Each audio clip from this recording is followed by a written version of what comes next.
What is up, ladies and gentlemen? Welcome to another exciting episode of World of Esports। और आज के episode के अंदर हम सबसे पहले बात करेंगे CSGO के सबसे ज्यादा फ्लैम्बॉयंट प्लेयर के बारे में, and I am talking about Carrigan. उसके बाद हम ये जानेंगे कि क्या एक प्रोफेशनल CSGO प्लेयर ब्लाइंडफोल्ड के साथ भी उतना ही अच्छा खेल सकते हैं जितना बिना ब्लाइंडफोल्ड के। And in the end, ladies and gentleman, हमारे साथ एक और स्पेशल पर्सनालिटी जुड़ेंगे for a very special interview. So without wasting any further time, as I said, this is super Johnny and you guys are watching the world of esports.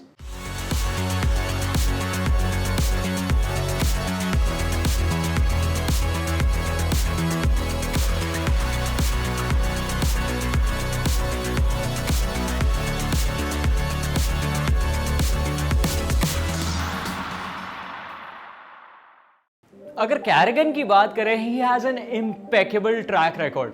He is one of those rare players जिन्होंने अपनी consistency बनाए रखी है despite the fact that he has been playing for a very long time. और साथ ही साथ Cologne की अगर बात करें, the cathedral of Counter Strike itself, इस जगह के साथ कैरिगन की एक अलग ही रिलेशनशिप है।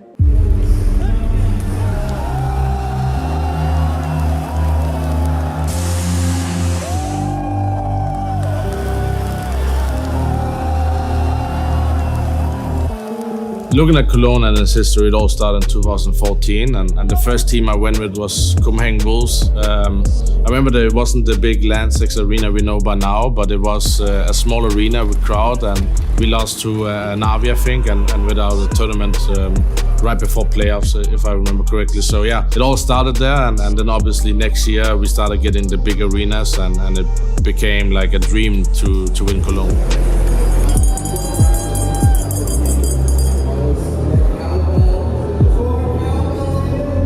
2015 was a big step in CSGO history. We're coming into some of the big tournaments like Katowice, Cologne, and big arenas, and from there on they just kept coming every single year, right? So I think that's where we realized how big this is gonna be. And I remember myself going into the arena in Land 6, boxing, and feeling like a boxing match, and it's just an awesome feeling to play in front of 10,000 people in an arena in Germany, right?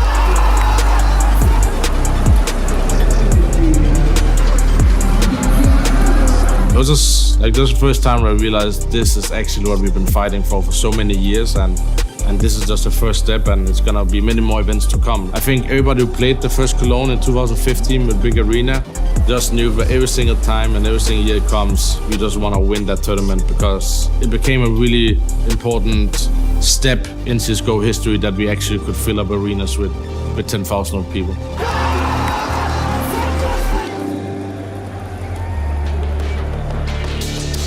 2016, it was like the first Cologne major, and I remember coming into the tournament. We had obviously changed the player. Kjaerbye couldn't play, so we took Leif as a stand-in, and I think we just managed barely to go through the groups, and so it was against another Danish team, a rivalry. We just took Kjaerbye from that team who couldn't play with us, and then he didn't play with Dignitas.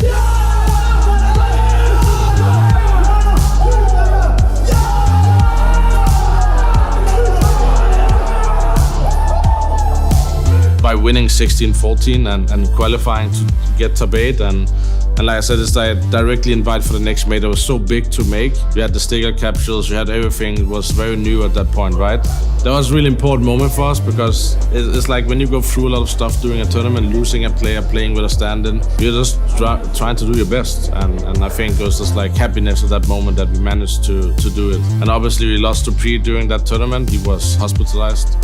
So yeah, we had to play the Virtus Plow in the quarterfinal with Sonic, our coach back then. So tough times, but we almost beat the VP, or two very close maps in overtime and stuff like that. So yeah, we did the best we could back then, and I'm just proud of that we managed to go through with the circumstance we had.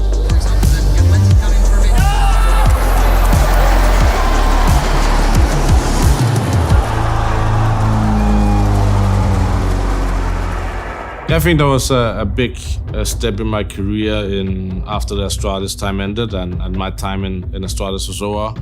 I went obviously to FaZe Clan. I've set out for myself to win a major with an international team, knowing it would be a long road, but it was like exciting project. I love what FaZe was doing, and they were just coming into CSGO at that point.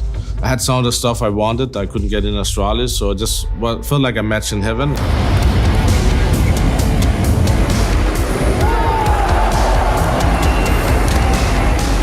obviously coming into Cologne, I think we made the semifinals and lost to SK or something like that. The style of the matchup was very different than what we had tried. They played a very new style of CS, very slow and playing the percentage. And I think at that point, we couldn't find a solution. And I think we tried 4 different maps, 4 different picks, but it always kind of ended the same.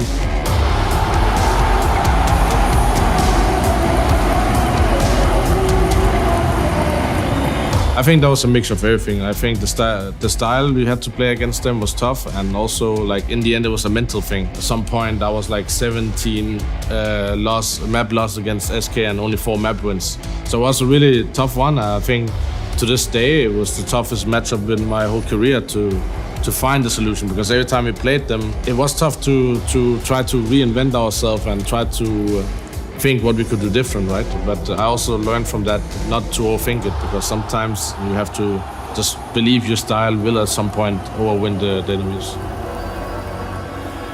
Yeah, so in 2018 was obviously ups and downs for our team. Starting the year with losing the Boston major final, coming into Katowice, losing the final in Katowice, right? But somewhere along the line we lost Olof to some circumstances and we had to play with stand-in, and suddenly we were on the run for the Grand Slam.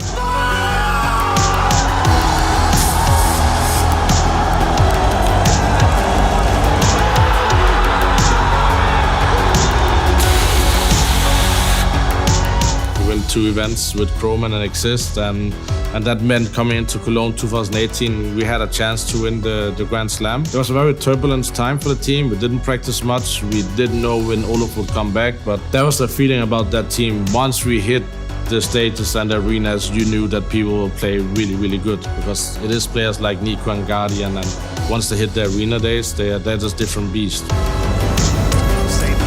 Good flashbang, could get a couple more out of this one. And Fnatic are starting to crumble, what's going on?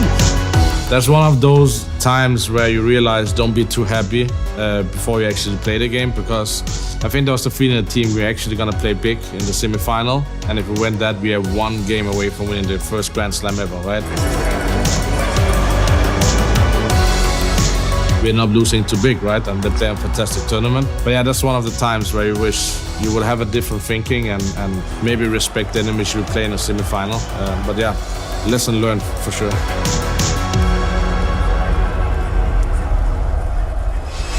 I always felt like, and always said, like, Cologne is a tournament where everybody has fans. They all cheer for great CS. But obviously, we have never tried to have a German team in the playoffs.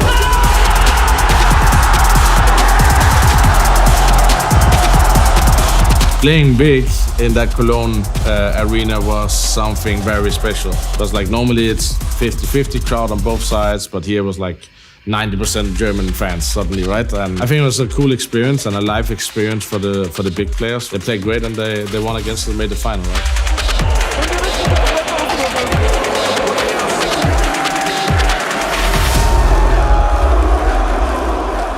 I think my career has been 3 trophies I always wanted to hunt. That has been the Katowice, the Cologne, and the major. So that would mean there's 4 big trophies, prestige events, where you know everyone is giving their 200% to win that tournament. Everybody's boot camping, everybody's preparing new stuff, and make sure there's at least 2 weeks before Cologne that you have time to prep. I come into this year winning Katowice, that was like a big prestige under the circumstances. After that, winning the major, and then I sat down with myself after the major, like, if we can win Cologne, we're the first team ever to win Katowice, Cologne, and a major in the same year. I would say that's an error, because that's the 3 biggest tournaments of the year.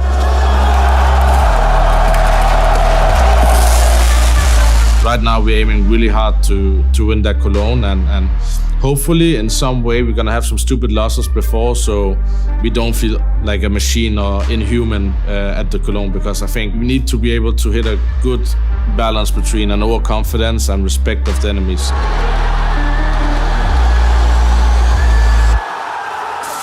Having a target on the back, it is what it is. We have to be able to withstand that as best as possible. People work really hard, and we have to work even harder now when we're on the top. Not everyone can stay there for a long time.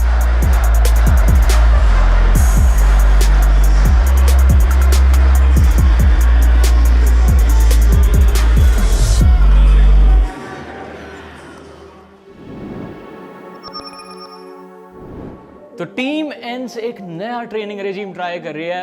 आपको पता ही होगा पुराने ज़माने में लोग आंख पे पट्टी बांध के लड़ने की प्रैक्टिस करते थे, ये बिल्कुल वैसा ही है, but it's not that intense and I promise you one thing, you will die laughing.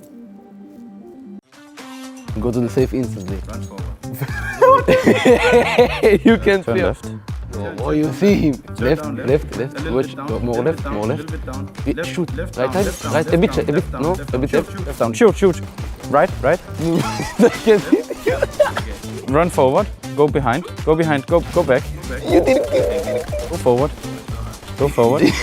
Shooting there. Das doch, idiot. Go left and plant bomb. Yeah, keep going. Now F. A. Go back. Go back. Go back. Go back. Shoot. Right. Take a knife. No. Aim left. Down. Back in the corner. Right. You're knifing. You're knifing him. Knifing right side. No, you're not in the wall. Yeah. Nice. Talk normally, man. What the f are you doing? He's not. I don't care about what he is doing. Switch knife. Break window. A, and then forward, and then plant bomb. And then I think you should just sit. We adjust your aim, and then you shoot when I say it. Okay? He's holding angle. You should. Tell me, I prefer. I don't know what angle he's holding. We have the bomb down, Giladi. Bomb explode, bro. Oh, I don't see the plant of the bomb. Go left. But I don't know you plant the bomb. Mother needs to tell you, no? Madam? I told you. you sit, I will talk. Can we do it? We restart. You wanna change? Okay, I will do it. This guy is the dumbest guy ever. D. I mean, A. Just turn left. Yeah, go. Go W. Left. 180. A bit to the right. To the right. More to the right. Yeah, shoot. Left. Aim left. I'm aiming left. More left. Down. Oh, behind you, turn. Shoot, you hit him. Left. Oh, he's 1 HP. Knife. Behind you. Wait. Don't random shoot. Left. Left. Behind. Nice. This guy is so dumb, I swear. You have C4, plant, and then hold W now. Hey, left. Turn left. Shoot. Nice. S and D. I see you. You're not clicking D. You're I clicked A. Sir, this old man is better than you. W and A again. A bit on the right and shoot. A bit on the right, more. Under you. Left. You hit him once. Right. You have any gun or something? What is this block? Shoot! On the left! Nice! You killed him. We killed him? Yes. Whoa. Why you have Glock? Wait a bit now here. Down. Aim down. He's on the roof. Left. Turn around. Behind you. Turn around. A bit up with mouse. A bit on the right. A bit down. Left. 1 more millimeter. Right. A bit right. I will move your hand, bro. A bit on the left. Right. 1 more right. You hit him once. A bit on the left. He does this. I'm trying to help you. Because listen, I tell you move a bit to the left and then you do this. and I need to tell you more right.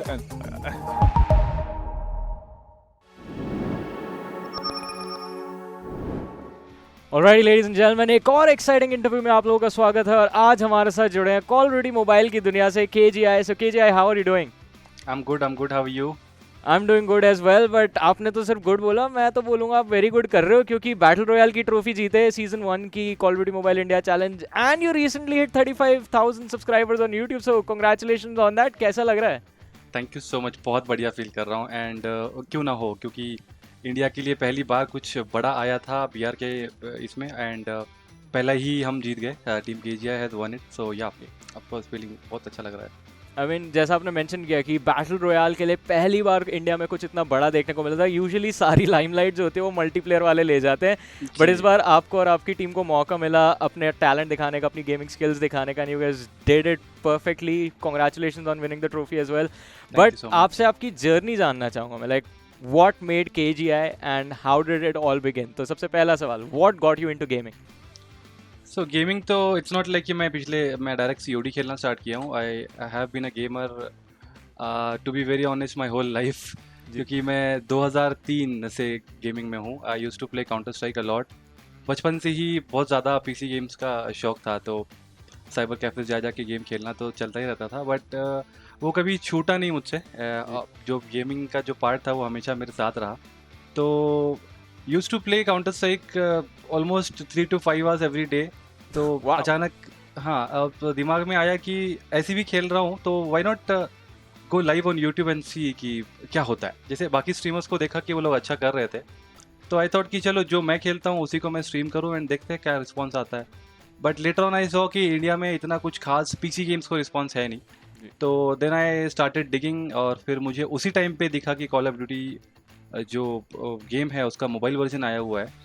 And मुझे लगा कि this could be the next PUBG, जहाँ पे मैं एकदम यहाँ पे top पे रह सकता हूँ, बिकॉज आई स्टार्ट एकदम अर्ली।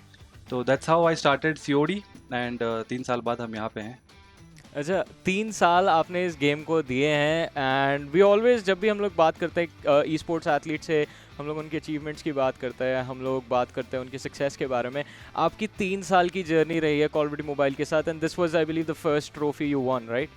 या तो ऑफिशियल एक बड़ा टूर्नामेंट तो यही था जी। और वो फेज कैसा था, उस जर्नी के बारे में बताइए। 3 साल में मतलब आपने स्टार्ट किया ये सोच के कि अर्ली एक्सेस है, पहले जा रहे हैं, सब लोग सेम पेज पे होंगे, it's gonna be easy, but उतना आसान नहीं था। नहीं, बिल्कुल नहीं था। जैसे कि बाकी गेम्स इतना फास्ट ग्रो किए, वो एक अलग टाइम था, वो एक अलग एरा था।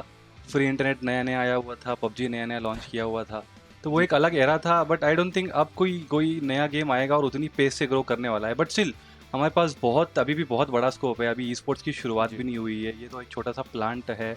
मेरा मानना है कि अभी बहुत छोटा प्लांट है, इसको बहुत बड़ा पेड़ बनना है अभी आने वाले सालों में। That is perfectly said. या तो अभी फिलहाल तो गाड़ी आराम से चल रही है, but I am strongly believing कि ये आने वाले 2-3 सालों में मैं काफ़ी आगे जाने वाला हूँ, एंड ई स्पोर्ट्स काफ़ी आगे जाने वाला है, COD काफ़ी आगे जाने वाला है।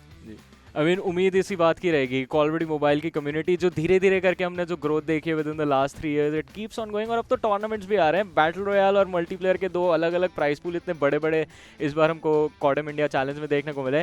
बट ये तो हम फ्यूचर की बात कर रहे हैं, अभी फिर से थोड़ा हिस्ट्री पे जाते हैं। आपसे जानना चाहूँगा what were few of the bumps that you faced in your journey, like क्या क्या डिफिकल्टीज आई थी आपको? डिफ़िकल्टीज यही थी कि लोग ट्राई नहीं करना चाह रहे थे, थोड़ा सा हार्ड टाइप गेम लग रहा था लोगों को, कंफ्यूजिंग सा लग रहा था। एक तो इसमें आने के बाद ऐसा होता है कि इसमें MP भी है, BR भी है, तो क्या खेलूं, कौन सा खेलूं, ये कन्फ्यूजन रहता है। एंड थोड़ा गेम हैवी भी है, डिवाइस हैवी है, तो वो हिसाब से थोड़ा डिफ़िकल्टीज बहुत ज़्यादा रही है। सब्सक्राइबर ग्रोथ भी इतना फास्ट नहीं हुआ है जितना होना चाहिए, डिपेंडिंग अपॉन द, वही चीज़ है कि गेम जो है थोड़ा डिवाइस फ्रेंडली कम है, तो वही हिसाब से डिफ़िकल्टीज ये वाली ज़्यादा आई है हमारे लिए, खासकर COD मोबाइल में। आई मीन ये एक इशू है जो आई थिंक गेमर्स तो दिल से रिलेट कर सकते हैं इस बात के साथ कि डिवाइस इश्यूज चलते हैं, PC गेमर्स के PC इश्यूज होते हैं, because equipment is expensive, let's be honest about it. I mean phone लेना लाख रुपए का बहुत बड़ी डील होती है, एंड खासतौर से यंग अपकमर्स के लिए। बट उसके अलावा जैसे आपने अपने YouTube के बारे में बात करी कि वहाँ पे भी ग्रोथ आपको स्लो थोड़ी नज़र आई, अब उसका रीज़न आपको क्या लगता है कि कम्युनिटी उतना इंटरैक्ट नहीं करती जितना BGMI की करती है, या फिर कोई और फैक्टर्स है? एक तो फैक्टर वो है, प्लस डिवाइस वाली चीज़ इसमें मैटर करती है। जो लोग फॉर एग्जांपल ऐसा है कि मैं एक गेम है जो मैं खेल नहीं सकता, वो गेम में तो मैं देखूंगा नहीं ना। हाँ। जो गेम मैं खेलता हूँ वो मैं गेम ज़्यादा देखूंगा, तो as compare to other games यहाँ पे ऑडियंस प्लेयर्स कम है, इसीलिए उसकी ऑडियंस कम है, बात ये पड़ जाती है। एंड अलॉन्ग विद दैट आपने जो एक चीज़ मेंशन करी कि 2 मोड्स हैं, दोनों के अपने अलग अलग स्कोप हैं और आपको खुद पिक करना है, या तो मल्टीप्लेयर खेलो या BR खेलो। आपका ये डिसीजन BR खेलने का क्यों था? क्योंकि नोइंग कॉल ऑफ ड्यूटी की जो हिस्ट्री रही है has been primarily focused on multiplayer. COD की पूरी हिस्ट्री रही होगी MP बेस्ड, बट लेकिन India is all about BR। जहाँ तक हमने देखा है BR गेम्स हमेशा ग्रो हुई है इंडिया में, तो उस हिसाब से मैंने BR को पिक किया, एंड आई थिंक मेरा वो डिसीजन बहुत ज़्यादा सही था in terms of content creation. I mean definitely, क्योंकि जैसा आपने मेंशन किया कि कंटेंट क्रिएशन के पर्सपेक्टिव से BR was the way to go, and I think I completely agree with that, हमारे काफ़ी व्यूअर्स भी एग्री करेंगे।